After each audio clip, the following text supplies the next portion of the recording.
तो स्वागत है दोस्तों आपका हमारा अपने YouTube चैनल कुरुक्षेत्र क्लासेस में। आज से हम लोग जीके वन लाइनर्स देखेंगे। ये आपके एसएससी, बैंकिंग, रेलवे जितने एग्जाम्स में जीके आते हैं उसके लिए काफ़ी इम्पोर्टेंट है। तो आइए देखते हैं हम लोगों का पहला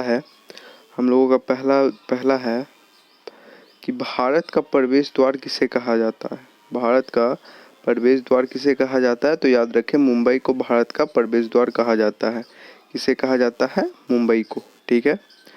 अगला है हम लोगों का भारत का सिंह द्वार। ध्यान रखिएगा, भारत का सिंह द्वार किसे कहा जाता है? तो कोलकाता को कहा जाता है। किसे? कोलकाता को कहा जाता है। तीसरा है, भारत का बगीचा किसे कहा जाता है? भारत का बगीचा किसे कहा जाता है? ये चीज़ को आप लोग याद रख लीजिएगा कि भारत का बगीचा जो है बेंगलोर को कहा जाता है। बेंगलोर को कहा जाता है और बेंगलोर को इलेक्ट्रॉनिक सिटी भी कहा जाता है। इलेक्ट्रॉनिक्स सिटी, एक चीज़ का आप लोग ये ध्यान रख लीजिएगा कि इलेक्ट्रॉनिक सिटी हमारा कौन है? बेंगलोर है। ठीक है। अगला वर्ड हम लोग देखते हैं, अगला जीके है हमारा कि भारत का मैनचेस्टर किसे कहा जाता है। कई बार ये क्वेश्चन पूछे गए हैं। तो ये जो है अहमदाबाद को भारत का मैनचेस्टर कहा जाता है। किसे? अहमदाबाद को कहा जाता है। अगला है हम लोगों का कि झीलों का नगर किसे कहा जाता है। याद रखिएगा, झीलों का नगर जो है श्रीनगर को कहा जाता है। झीलों का नगर हमारा कौन सा है? श्रीनगर है। अगला हमारे पास है, भारत का हृदय स्थल किसे कहा जाता है। तो देख लीजिएगा, हृदय हमारे मध्य में होता है, तो इसलिए मध्य प्रदेश को हमारा भारत का हृदय स्थल कहा जाता है। हृदय स्थल, ठीक है, याद रख लीजिएगा। अगला है हमारा, भारत का पेरिस किसे कहा जाता है। तो भारत का पेरिस जो है जयपुर को कहा जाता है। भारत का पेरिस जयपुर कहलाता है। ठीक है। और जयपुर को हम लोग गुलाबी सिटी के नाम से भी जानते हैं। गुलाबी नगर यानी कि पिंक सिटी भी कहते हैं इसे हम लोग, पिंक सिटी। ठीक है। अगला हमारे पास है कि भारत का चीनी का कटोरा किसे कहा जाता है। चीनी का कटोरा उत्तर प्रदेश को कहा जाता है। भारत का चीनी का कटोरा उत्तर प्रदेश कहलाता है, यानी कि यूपी। और यूपी से याद रख लीजिएगा कि यूपी में ही सबसे ज़्यादा दूध उत्पादन होता है। भारत का दुग्ध उत्पादन सर्वाधिक जो कहाँ होती है? उत्तर प्रदेश में ही होती है। ठीक है।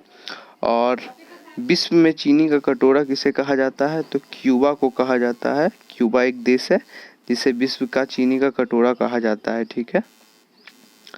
अगला है हमारा, मंदिरों की पुण्य भूमि कहा जाता है किसे। ठीक है। मंदिरों की पुण्य भूमि किसे कहा जाता है? तो याद रख लीजिएगा, तमिलनाडु को।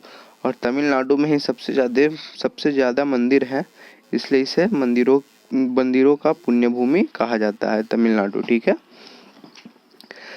अगला वर्ड है हमारा, त्योहारों का नगर किसे कहा जाता है। तो त्योहारों का नगर जो है हमारा मदुरै, उसे कहा जाता है त्योहारों का नगर कहा जाता है। ठीक है।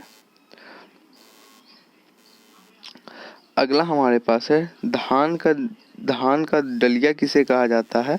तो छत्तीसगढ़ को धान का डलिया कहा जाता है। ठीक है। किसे कहा जाता है? छत्तीसगढ़ को क्या कहा जाता है? धान का डलिया। ठीक है। आप लोग इसे याद रख लीजिएगा।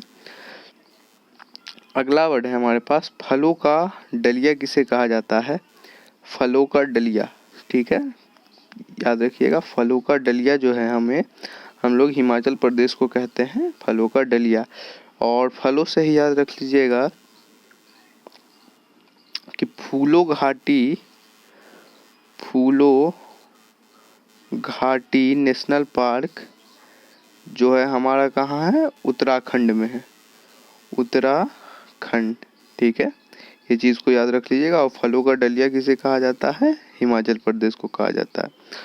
अगला वर्ड है हमारे पास, संतरों की राजधानी किसे कहा जाता है। तो नागपुर को कहा जाता है, क्योंकि नागपुर में ही सबसे ज़्यादा संतरे होते हैं, इसलिए संतरों की राजधानी नागपुर कहलाती है। अगला वर्ड है हमारे पास, भारत में सर्वाधिक होने वाला स्थान। यहाँ देखिए 2 जीके हैं। भारत में सर्वाधिक वर्षा होने वाला स्थान कौन सा है? तो मानिसराम है। और वो किस राज्य में है? तो वो मेघालय में है। ठीक है, इस चीज़ को आप लोग याद रख लीजिएगा। अगला है हमारे पास, अगला जीके है कि भारत में किस राज्य में मानसून का आगमन सबसे पहले होता है? तो ये केरल में जो है मानसून का आगमन सबसे पहले होता है। ये इस तरीके से इंडिया का जो मैप है, तो इस राज्य यहाँ पे है जो केरल, तो इधर से ही हमारे मानसून आती है। आप इस चीज़ को भी याद रख लीजिएगा। ठीक है, अगला हमारे पास है कि किस ग्रह के चारों ओर स्पष्ट वलय है, यानी कि ये रिंग्स जो होते हैं ये सबसे चारों ओर जो है ये किसके हैं? तो वो है शनि के। ठीक है, स्पष्ट वलय। ठीक है, इस चीज़ को आप लोग याद रख लीजिएगा कि शनि के चारों ओर जो है क्या है? स्पष्ट वलय है। अगला हम लोग देखते हैं कि पाक स्ट्रेट किन दो देशों को जोड़ता है? ठीक है, तो पाक स्ट्रेट भारत और श्रीलंका को जोड़ता है। ये भारत है और ये जो श्रीलंका है, तो इसको जोड़ने का काम जो करता है यही करता है पाक स्ट्रेट। ठीक है, इस चीज़ को आप लोग याद रख लीजिएगा, पाक स्ट्रेट। ठीक है, अगला हमारे पास है कि भूकंप तथा इससे संबंधित परिघटनाओं का वैज्ञानिक अध्ययन किस नाम से जाना जाता है? तो सिस्मोलॉजी। ठीक है, भूकंप का अध्ययन जो है उसे हम लोग क्या कहते हैं? सिस्मोलॉजी। और भूकंप जिससे नापते हैं उसे हम लोग सिस्मोग्राफ कहते हैं। ठीक है, सिस्मोग्राफ। ठीक है, भूकंप जिस पे नापाती है। रेक्टल स्केल उसका नापन यंत्र होता है और जिस चीज़ पे उसकी उसका ग्राफ बनता है उसे हम लोग सिस्मोग्राफ कहते हैं। इस चीज़ को आप लोग याद रख लीजिएगा। अगला हमारे पास है कि जस्ता के लिए प्रसिद्ध ज्वारा खाना किस राज्य में स्थित है?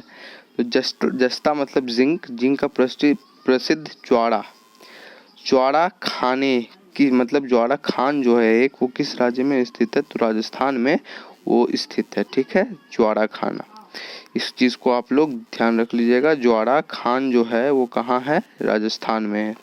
ठीक है, अगला हम लोग देखते हैं, अगला है लैटिन अमेरिका के औद्योगिक दृष्टि से सर्वाधिक विकसित देश कौन सा है? ठीक है, तो अर्जेंटीना सबसे ज़्यादा विकसित देश है लैटिन अमेरिका के औद्योगिक दृष्टिकोण से। ठीक है, अगला हम लोग देखते हैं बांदीपुर नेशनल अभ्यारण्य किस राज्य में है? ठीक है, तो बांदीपुर से याद रख लेना है आपको। बांदीपुर जो है वो कर्नाटक में है। कहाँ है? कर्नाटक में।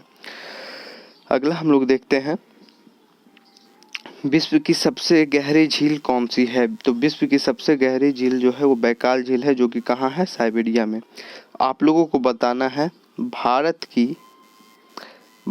की सबसे ऊंची झील कौन सी है? ठीक है, और आप लोगों को एक कमेंट बॉक्स में इसका आंसर देना है। ठीक है, ऊंची झील कौन सी है? आप लोग ये बताएंगे कि भारत की सबसे ऊंची झील कौन सी है और कहाँ है। तो ये थी आज की हमारी जीके। तो कैसा लगा? तो ये इस बात को कमेंट बॉक्स में लिखिए और चैनल को सब्सक्राइब करें, लाइक करें और वीडियो पसंद आया तो अपने दोस्तों में शेयर करें। Thank you.